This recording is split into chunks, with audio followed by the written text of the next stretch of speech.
Hello అండి, అందరూ బాగున్నారా? Welcome back to Dolly multi arts. ఈరోజు మరి ఒక మంచి వీడియోతో మీ ముందుకు వచ్చామండి. ముందుగా జై శ్రీరామ్ అని కామెంట్ పెట్టండి, మరియు మా వీడియోని ఎక్కడా కూడా స్కిప్ చేయకుండా చూడండి, మీకు పూర్తి సమాచారం అందుతుంది.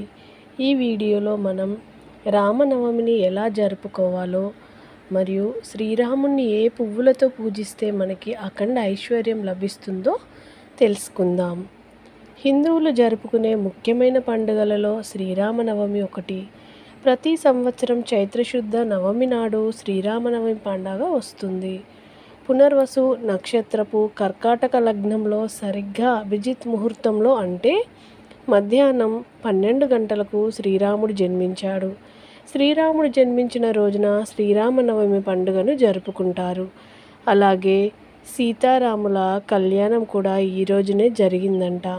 ఈ సంవత్సరం శ్రీరామనవమి ఎప్పుడు వచ్చింది, శ్రీరామనవమి రోజున ఎలాంటి పద్ధతులను పాటించాలి అనే ముఖ్యమైన విషయాలను ఈ వీడియోలో మనం తెలుసుకుందాం.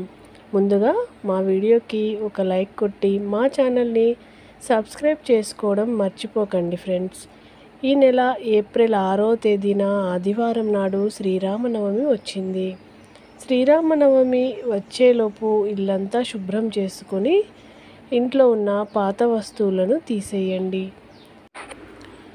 అలాగే ఇల్లంతా శుభ్రం చేసుకోండి. ఈ సంవత్సరంలో వచ్చే మొట్టమొదటి పండుగలలో శ్రీరామనవమి ఒకటి కాబట్టి ఈ శ్రీరామనవమి రోజున ప్రతి ఒక్కరూ కూడా ఏ విధమైన నియమాలను పాటించాలి అనేది మనం ఈ వీడియోలో తెలుసుకుందాం. ఈ నియమాలు పాటించడం వల్ల ఈ సంవత్సరం అంతా మీకు బాగా కలిసి వస్తుంది. కాబట్టి శ్రీరామనవమి పండుగ వచ్చేలోపు శ్రీరాముల వారి విగ్రహాన్ని కానీ ఫోటోని కానీ ఇంటికి తెచ్చుకోండి. ఈ పండుగ పర్వదినాన రాముల వారి విగ్రహాన్ని పూజా గదిలో ప్రతిష్ఠించుకుంటే డబ్బు పరంగా మీ ఇంటికి బాగా కలిసి వస్తుంది. శ్రీరామనవమి నాడు పూజలు చేసేవారు కొన్ని శుభముహూర్తాలలో ఇంట్లో పూజ చేసుకుంటే చాలా మంచి జరుగుతుంది. రాముల వారి పూజకు అత్యంత అనువైన సమయం ఏప్రిల్ 6 ఉదయం 11 గంటల నుంచి మధ్యాహ్నం 1:30 వరకు ఉంది. ఇక బ్రహ్మ ముహూర్తంలో పూజలు చేయాలనుకునేవారు ఉదయం 4:30 నుండి 5:20 వరకు చేసుకోవచ్చు. అలాగే సాయంత్రం సమయంలో పూజలు చేసుకోవాలనుకుంటే సాయంత్రం 6:41 నుంచి 7 గంటల వరకు చేసుకోవచ్చు. ఈ గడియలు చాలా శక్తివంతమైనవి. కాబట్టి శ్రీరామనవమి రోజున ఇంట్లో పూజ చేసేవారు ఈ సమయాల్లో మాత్రమే ఇంట్లో పూజ చేసుకోండి. రాముల వారి అనుగ్రహంతో మీ కుటుంబానికి అంతా మంచి జరుగుతుంది. శ్రీరామనవమి రోజున పూజల వల్ల కోటి రెట్ల పుణ్య ఫలితాన్ని పొందవచ్చు. శ్రీరాముని పూజించడం వల్ల సకల పాపాలు తొలగిపోయి సకల ఐశ్వర్యాలు మీ ఇంటికి ప్రాప్తిస్తాయి.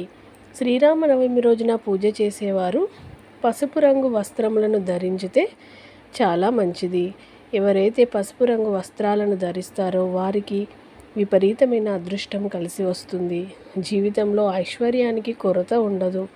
అలాగే చామంతి పువ్వులతో సీతారాములను పూజిస్తే విశేషమైన పుణ్య ఫలితం దక్కుతుంది. అన్నింటికన్నా ముఖ్యంగా శ్రీరామనవమి పండుగ పర్వదినాన ప్రతి ఒక్కరూ కూడా పిండి దీపాలను వెలిగించండి. ఈ పండుగ రోజున పిండి దీపాలను వెలిగిస్తే కోరుకున్న కోరికలన్నీ వెంటనే నెరవేరుతాయి. 10 తరాల ఐశ్వర్యం కూడా మీకు లభిస్తుంది. కాబట్టి శ్రీరామనవమి రోజున ఇంట్లో పూజ చేసేటప్పుడు బియ్యం పిండితో 2 ప్రమిదలను తయారు చేసి అందులో ఆవు నెయ్యిని పోసి ఇంట్లో పూజ చేసుకోండి. పిండి దీపాలకు చాలా శక్తి ఉంటుంది. అందులోనూ శ్రీరామనవమి రోజున పిండి దీపాలను వెలిగిస్తే ఊహించలేనంత అదృష్టం కలుగుతుంది. మీ మనసులోని కోరికలన్నీ నెరవేరిపోతాయి. శ్రీరాముల వారికి అత్యంత ఇష్టమైన వాటిలో తులసి దళాలు ఒకటి కాబట్టి ఇంట్లో పూజ చేసేటప్పుడు మీ పూజా గదిలో కొన్ని తులసి దళాలను పెట్టుకోండి.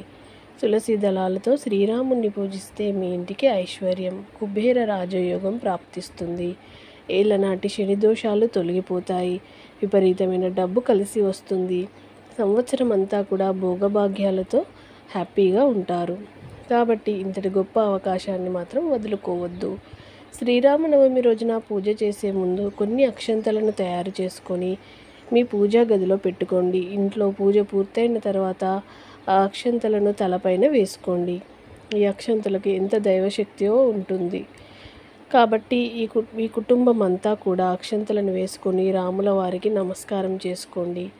ఇక ఈ సంవత్సరంలో మీకు అంతా శుభమే జరుగుతుంది. తమలపాకులు ధనాన్ని ఆకర్షిస్తాయి. శ్రీరామనవమి పండగ నాడు 5 తమలపాకులను తీసుకొని వాటిపైన గంధంతో శ్రీరామ అని రాసి మీ పూజా గదిలో పెట్టుకోండి. మీకున్న దరిద్రం అంతా తొలగిపోతుంది. మీ ఇంట్లోకి లక్ష్మీదేవి అడుగు పెడుతుంది. ఈ సంవత్సరం అంతా ధనధాన్యాలకు లోటు ఉండదు. ఇంకా పూజా గదిలో నైవేద్యంగా వడపప్పు అలాగే బెల్లం పానకాన్ని నివేదించండి. అయితే నైవేద్యానికి పానకాన్ని తయారు చేసేటప్పుడు అందులో కొన్ని తులసి దళాలను వేయండి. ఈ పానకాన్ని ప్రసాదంగా స్వీకరిస్తే సంవత్సరం అంతా కూడా ఎలాంటి అనారోగ్య సమస్యలు రాకుండా ఆయురారోగ్యాలతో అష్టైశ్వర్యాలతో మీరు జీవిస్తారు. ఈ రోజున సీతారాములను పూజించడం వల్ల దాంపత్య జీవితంలో ప్రేమానురాగాలు పెరుగుతాయి. లక్ష్మీదేవి ప్రసన్నురాలవుతుంది. మీ ఇంటి సంపద కూడా పెరుగుతుంది. సీతాదేవి అంటే లక్ష్మీదేవి స్వరూపం. కాబట్టి ఈ రామనవమి రోజున శ్రీరాముడితో పాటు సీతాదేవిని కూడా పూజిస్తే లక్ష్మీదేవి ఆశీస్సులు సంపూర్ణంగా లభిస్తాయి. ఈ శ్రీరామనవమి రోజున చాలామంది ఉపవాసం ఉంటారు. అయితే పండగ రోజున ఉపవాసం చేసేవారు ఒక పూట మాత్రమే భోజనం చేయాలి. ఈ రోజున చేసే ఉపవాసాలకు అనంతకోటి పుణ్య ఫలితాలు లభిస్తాయి. ఈ రోజున రామాయణం చదివినా, రామాయణాన్ని విన్నా సరే రాముల వారి సంపూర్ణమైన అనుగ్రహం లభిస్తుంది. శ్రీరామనవమి రోజున ప్రతి విష్ణు ఆలయాల్లో సీతారాముల కళ్యాణాన్ని నిర్వహిస్తారు. కాబట్టి వివాహం కాని వారు సీతారాముల కళ్యాణంలో ఉపయోగించే అక్షంతలను తలపైన చల్లుకున్నా చాలు. ఇక వారి వివాహంలో అడ్డంకులు ఏమి ఉన్నా తొలగిపోయి త్వరలో వివాహం అవుతుంది. శ్రీరామనవమి ఆదివారం వచ్చింది కాబట్టి ఈ పండుగ పర్వదినాన ఉదయం స్నానం చేసి సూర్యభగవానునికి నమస్కారం చేసుకోండి. అర్ఘ్యం సమర్పిస్తే చాలా మంచిది. మీ జాతకంలో ఉన్న దోషాలన్నీ పోతాయి. మీకు ఐశ్వర్యం లభిస్తుంది. సంవత్సరం అంతా డబ్బు కొరత ఉండదు. ఈ రోజున తప్పకుండా దాన ధర్మాలు చేయండి. శ్రీరామనవమి రోజున చేసే దానాలకు ఎంతో పుణ్య ఫలితం లభిస్తుంది. ₹1 దానం చేసినా సరే కోటి రెట్ల పుణ్య ఫలితాన్ని పొందవచ్చు. ఈ రోజున ఏ చిన్న శుభం చేసినా కూడా మనకి అంతా మంచి జరుగుతుంది. కాబట్టి ఈ రామనవమి రోజున మీరందరూ కూడా ఆ సీతారాముల అనుగ్రహాన్ని పొందండి. ఈ వీడియో కనుక మీకు నచ్చితే లైక్ చేయండి మరియు షేర్ చేయండి. మా ఛానల్ని సబ్స్క్రైబ్ చేసుకోవడం మర్చిపోకండి. Thank you for watching.